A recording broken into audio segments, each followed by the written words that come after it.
За сайн мэцхан үзэгчтэй. Та бүхэнд энэ өдрийн мэндийг хүргье.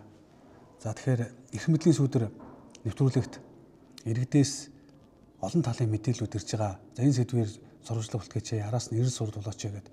За их сурвалжуудын мэдээллийг бид бас үнийн эсгийг баттах, араас нь судлах, за бас албаны хүмүүсийн тайлбар мэдээллийг авах гэдэг энэ ажлууд үргэлжилж байгаа. За мэдээж тодорхой хугацаанд бол одоо олон асуудлуудыг шийдэх, юмаа зэгслэх асуудлууд байсан учраас түр хугацаанд бол одоо нэвтрүүлэг маань үзэгч та бүхэнд хүрээгүй байгаа. Хэдий боловч за нэвтрүүлгийн одоо зураг авалтууд үргэлжлэн явагдсаар байгаа.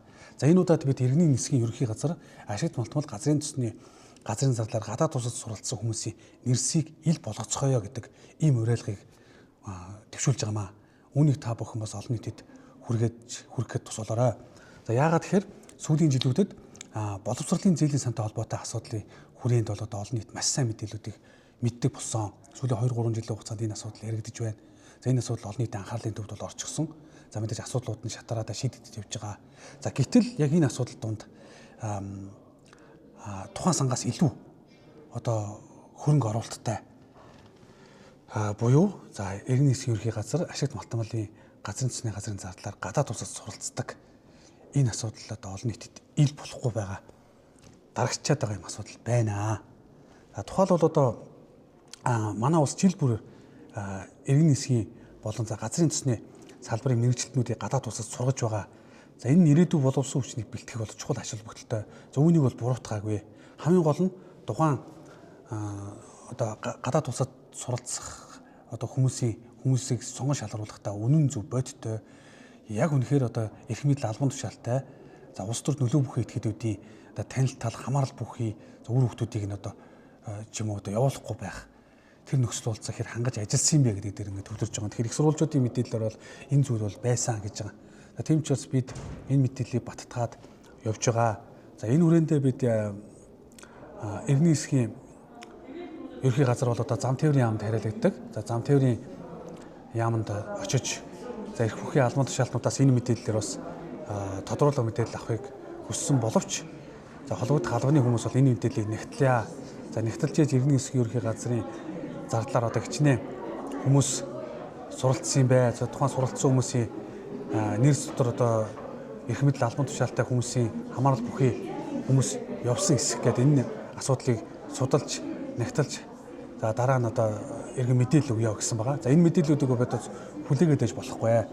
Тийм учраас өнөөдөр энэ мэдээллүүдийн араас бас тодорхой богино бичлэгүүдийг бас шатараатаагаар хүргээд явъя гэдэг ийм зүйлийг яаж байгаа. За тэгэхээр иргэний нисгийн ерөнхий газар болов штэ. Одоо гадаадад нисгэгч болон за инженер мэргэжилтнүүдийг одоо бэлтгэхдээ бүгд найрамдах Солонгос улс, Турк, Европын орнуудад бол бэлтгэдэг юм байна.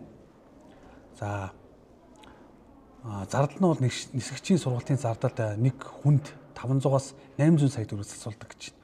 За инженер техникийн боловсон хүчин бэлтгэхэд бол 50-аас 150 сая төгрөг нэг хүн зарцуулдаг гэж байна. Тэгэхээр энэ бол маш их тоо.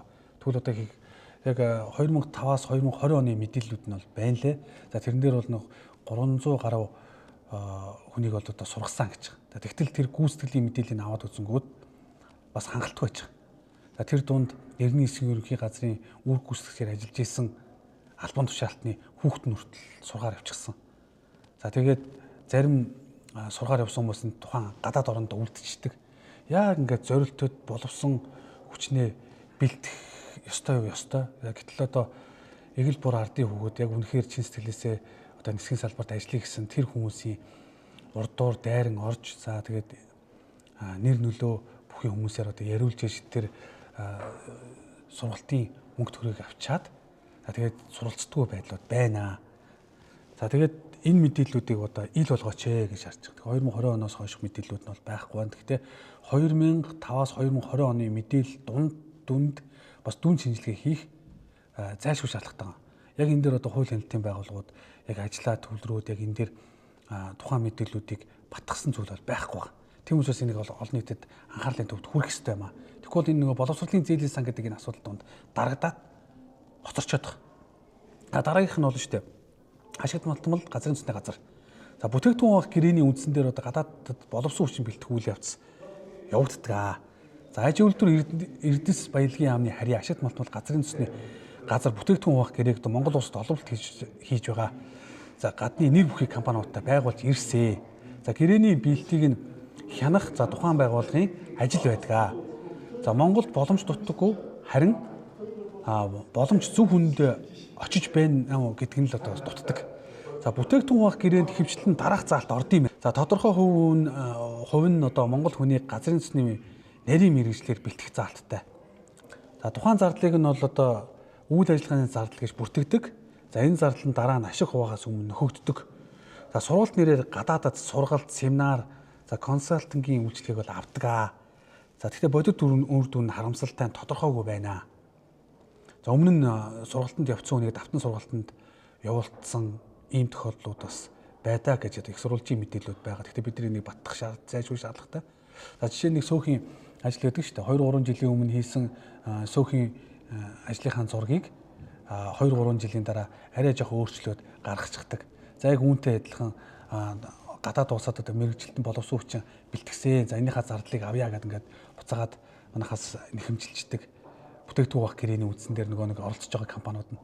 За тэгээд энийг нь одоо сайн нягтлах, үнэхээр үнэн бодтой байсан уу? Тухайн мөнгийг үр ашиггүй ингэж зарцуулмааргүй байна гэдэг энэ сэдвийн хүрээнд одоо их сурвалж мэдээлэл өгсөө. Тэгэхээр энэ дээр бол одоо зөвхөн нэг их сурвалжийн асуудал биш байгаа. Хэд их сурвалж байгаа.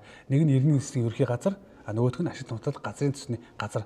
Тийм учраас энэ их сурвалжуудын мэдээллүүдийг нэгтгээд үзэгч та бүхэнд хүргэж байгаамаа. За тэгээд иймэрхүү асуудлууд байна. За энэ дээр яг ашигт малтмал газрын төсний газрын одоо вебсайт дээр ингээд мэдээлэлүүд хайхаар за сүүлийн одоо олон жилийн мэдээллүүд нэг дор нэгтгэгдсэн байдлаар бол харагдахгүй байна. За тэгэхээр энэ мэдээллүүдийг бас нэгтгэж шаардцгаая.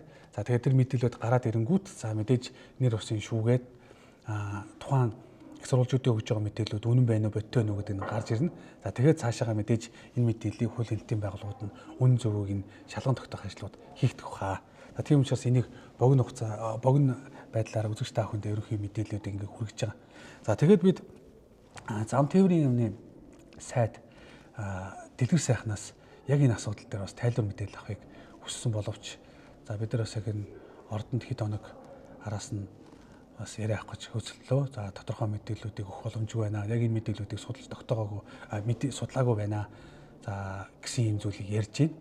За мөн аж үйлдвэр Эрдэс баялагын сайд Дандан Нимас бас яг энэ ашигт малтмалын газрын төсний газрын асуудалтай холбоотойгоор мэдээлэл авъя гэсэн үг. Яг энэ мэдээлэл рүү бол орж тавиа. За сүүлийн одоо яг энэ саруудад ажиллахдаа яг энэ шатхууны асуудалтай холбоотойгоор л одоо яг олон ажлуудыг хийж гүйцэтгэх гээд доктортой байхын тулд одоо хэрэндээ хичээлээ. За бусад ажлууд орж амжаагүй байдлаа одоо ингээд сайдын ажиллаа өгж гинэ гэдэг ийм асуудлуудыг ярьж. Тэгэхээр нөгөө нэг сайдын ажиллаа өгөх гээд явж байгаа энэ хүмүүс тухайн мэдээллийг бол цааш нь тодруулаад авч өгнө гэдэг бол худлаа юм байна. За тийм боломж бол одоохондоо байхгүй байна. Тэгэхээр дараагийн шинэ төвлөгдөх сайдуудад бид нар бас яг энэ мэдээллийг хандаж тайлбар тодруулга авахыг хүснэ. Тэгэхээр зам тээврийн яамны болоод ашигт малтмалын газрын одоо холбогдох албаны хүмүүсээс л бид нар яг энэ асуудал дээр тайлбар мэдээлэл өгөөч гэсэн юм хүсэлтэд тавьсан байгаа. За тэгээд хараахан бол яг энэ мэдээллүүд нь нэгтгэдэг юм уу? Энэ мэдээллүүдийг тодруулахгүй байгаа юм уу? За өгж болохгүй байгаа юм уу? За тэгээд ямар ч гэсэн өнөөдрийн байдлаар бол өгөөгүй байна. За тэгэхээр энэ мэдээллүүдийг та бүхэндээ үргэлжлүүлэн хүргэх болно. Тэгэхээр сонгон шалгуулалт улс төрийн нөлөө орж шудраг бус явагдгаа гэдэг энэ асуудалд бол одоо их сурвалж бодиттой их сурвалжууд бол гарч ирж байгаамаа.